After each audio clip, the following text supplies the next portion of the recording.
Bienvenue dans ce nouveau journal Comment prendre le pouls de la principauté, l'ère du temps. Voici les titres développés dans ce journal. Plusieurs grandes expositions culturelles se préparent. Nous ferons le point sur la version extra large proposée cet été par le Grimaldi Forum avec le concours du Centre Pompidou de Paris. Nous irons en Italie, à Turin, découvrir le travail d'un des artistes contemporains les plus en vue, Thomas Schutte. Il sera lui aussi à Monaco l'été prochain. La première édition d'une soirée de gala prestigieuse Nights in Monaco, ce sera mercredi au profit des fondations de Bill Clinton et du prince Albert II. Et puis vous découvrirez le nouveau chef du service de transfusion sanguine du CHPG, le docteur Hervé Renard, qui lancera un appel aux donneurs. Bonjour à tous, actualité événementielle, culturelle très dense à Monaco à l'approche de l'été. L'une des expos qui devrait faire date, c'est celle qui se tiendra prochainement au Grimaldi Forum, l'exposition extra large qui, comme son nom l'indique, va proposer des œuvres très grand format issues des collections du Centre Pompidou à Paris. Plus d'explications, Vanessa Dessy. Monumentalité et grandeur, tels seront les maîtres mots pour ce futur événement au Grimaldi Forum. Une cinquantaine d'œuvres empruntées au Centre Georges Pompidou seront à découvrir dès cet été. Peinture, sculpture, photo, du grand art, au vrai sens du terme, un partenariat né d'une idée simple.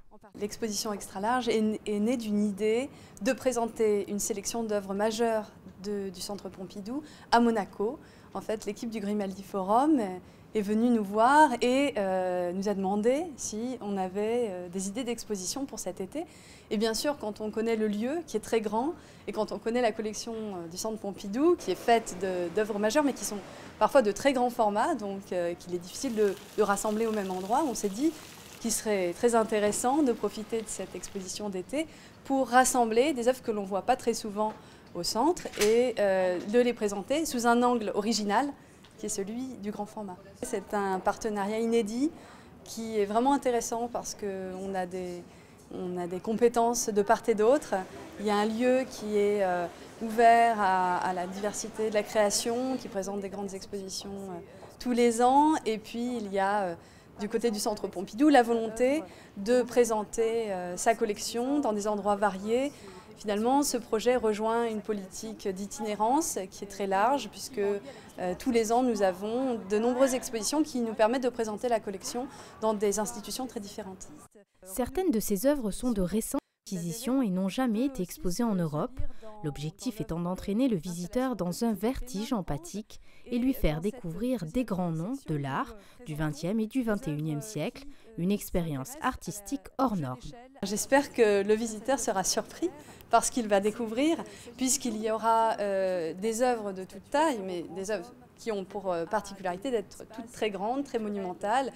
La question du grand, c'est bien sûr la question déjà du format et finalement de ce qui dépasse le champ de la perception, le champ de vision, donc ce qui nous absorbe en quelque sorte, ce à côté de quoi on est petit. C'est la question du sublime, de ce qui dépasse l'humain. Et c'est aussi la question de l'ouverture de l'art à l'ensemble des sens, hein, puisque plonger à l'intérieur d'une installation qui a une certaine odeur, qui amène une certaine musique, des couleurs variées, il y a une idée sous-jacente à la question de la monumentalité qui est celle de l'œuvre totale. Extra large, une exposition à découvrir du 13 juillet au 9 septembre prochain au Grimaldi Forum. Plus près de nous encore, cette exposition qui vient de débuter et qui se prolongera jusqu'au 17 juin. C'est dans l'espace, vous le voyez, de la Galerie des Pêcheurs qui mène aux Rochers, exposition photographique du Programme alimentaire mondial. Une opération de sensibilisation aux problèmes de la lutte contre la faim dans le monde. Je vous propose maintenant de prendre la direction de l'Italie, Turin, pour suivre le vernissage d'une nouvelle exposition consacrée à un artiste contemporain allemand, l'un des plus en vue du moment. Il s'appelle Thomas Schutte. Il propose à Turin une ode à la femme. Pourquoi on s'est intéressé à lui? Parce que l'été prochain, le nouveau musée national de Monaco proposera une déclinaison de son travail. Reportage donc à Turin signé Serge Prémont et Fabien Bonilla.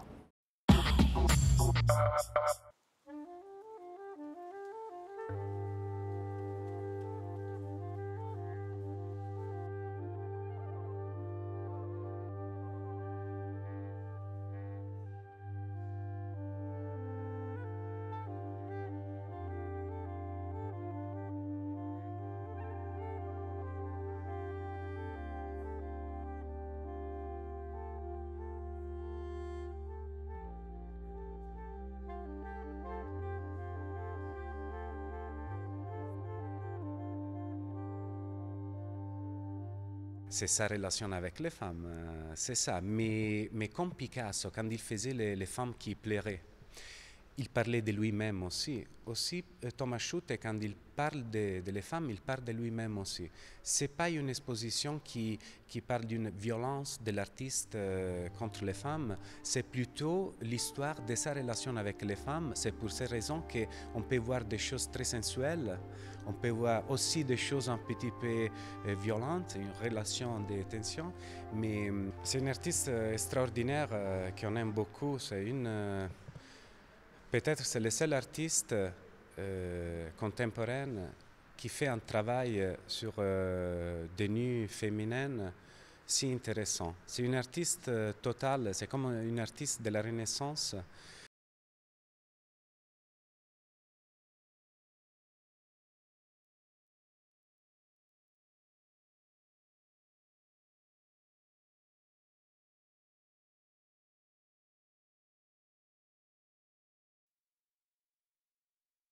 Un architecte, il a étudié à l'école de Düsseldorf, il était un élève de Joseph Beuys, de Richter, le grand peintre allemand.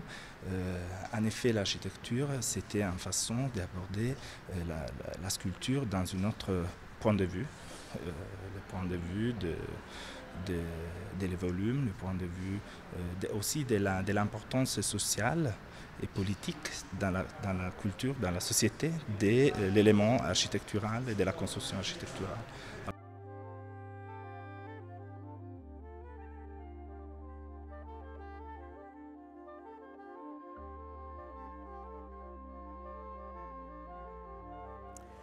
Retour à Monaco, tapis rouge et robe de soirée pour une grande soirée de gala qui se déroule ce mercredi sous les dorures de l'Hôtel de Paris.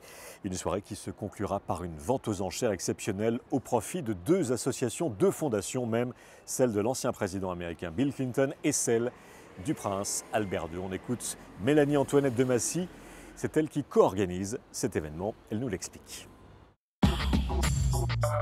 Cette soirée va commencer par un cocktail à l'atrium du casino.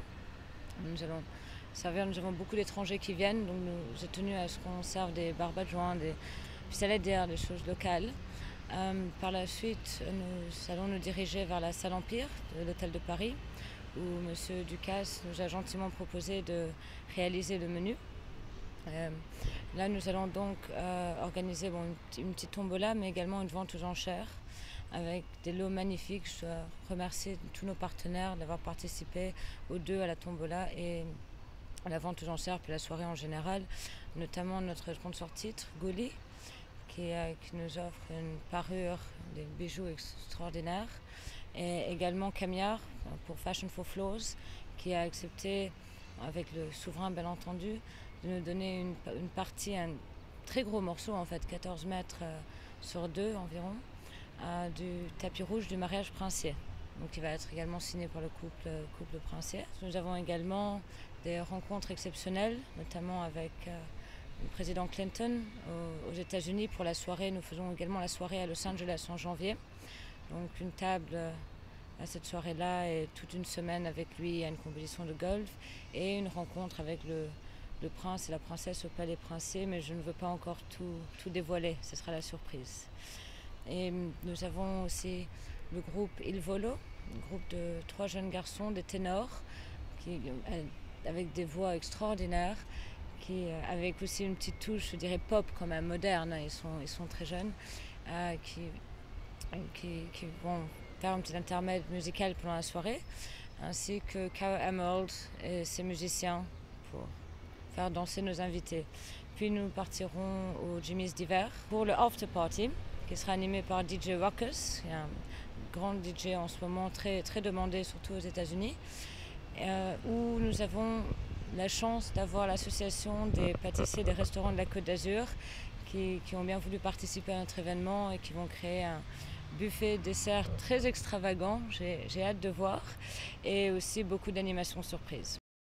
Voilà pour cette soirée de gala au profit de deux fondations prestigieuses, la William J. Clinton Foundation et la fondation du prince Albert II. Je vous propose d'écouter le prince souverain qui a tenu à dire 2 mots à cette occasion. Écoutez. C'est une très belle opportunité de de mettre en valeur ces deux fondations qui ont déjà collaboré ensemble, notamment sur les changements climatiques.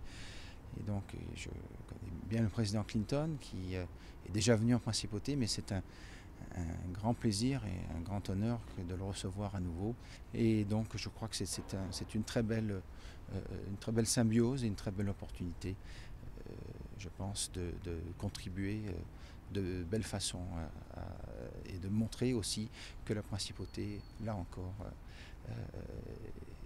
est synonyme de solidarité et de générosité. La suite de votre JT Monaco Info, le centre de transfusion sanguine du CHPG a depuis quelques jours un nouveau chef de service. Il s'appelle le docteur Hervé Renard, il arrive tout droit de France, de Gap précisément, capitale des Hautes-Alpes.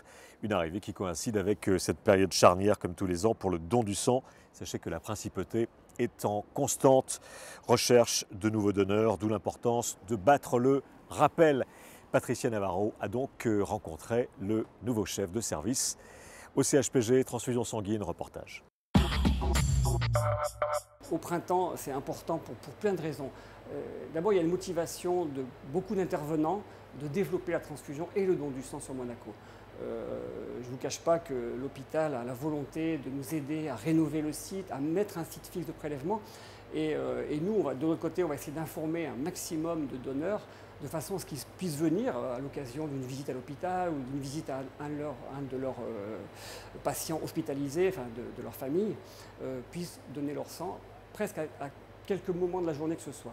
C'est vrai que la saison touristique, les grands prix, les grands événements font qu'il y a plus de touristes, plus de gens qui ont des activités à risque, plus de malades aussi qui se promènent dans la région. Mais en clair, le don du sang doit être régulier tout au long de l'année. Il n'y a pas des périodes, même s'il y a parfois des petits écarts, il n'y a pas des périodes où il y a plus de besoins que d'autres périodes. Il y a des besoins pratiquement tout le temps sur des hôpitaux comme Monaco. Le don du sang et le sang est vital, nécessaire pour beaucoup de maladies. Je prends quelques exemples.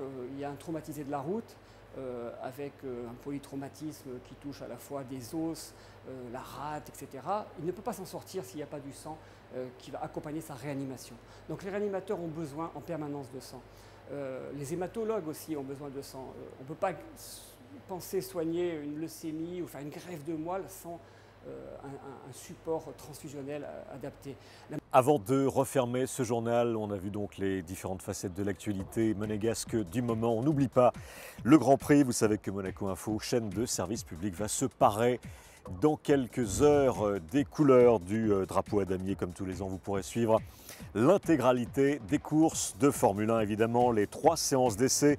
Et bien sûr, dimanche, le 70e Grand Prix de l'histoire de la F1 sur Monaco Info, mais aussi les autres compétitions tout au long du week-end. Le GP2, la Porsche Super Cup, la Formule Renault. Vous voyez les jours et les horaires s'inscrire sur votre écran. Ça commence donc sur notre antenne jeudi à 10 h du matin et cela se terminera dimanche après-midi avec la remise des prix et le podium final du Grand Prix. Un week-end de sport mécanique commenté par notre consultant Frédéric Robat et le rédacteur en chef de Monaco Info, Thierry Apparu. Et justement, quel temps fera-t-il ce week-end? C'est la grande question. Voici les tendances à quelques jours du Grand Prix. Mercredi, un léger mieux nous attend. Toujours des nuages au-dessus de Monaco, mais a priori pas de pluie.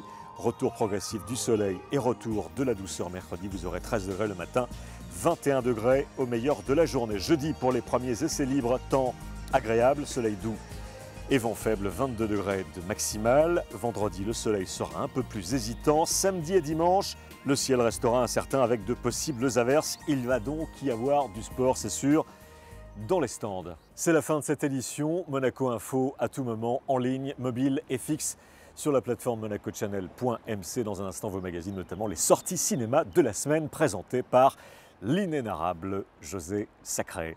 À très bientôt.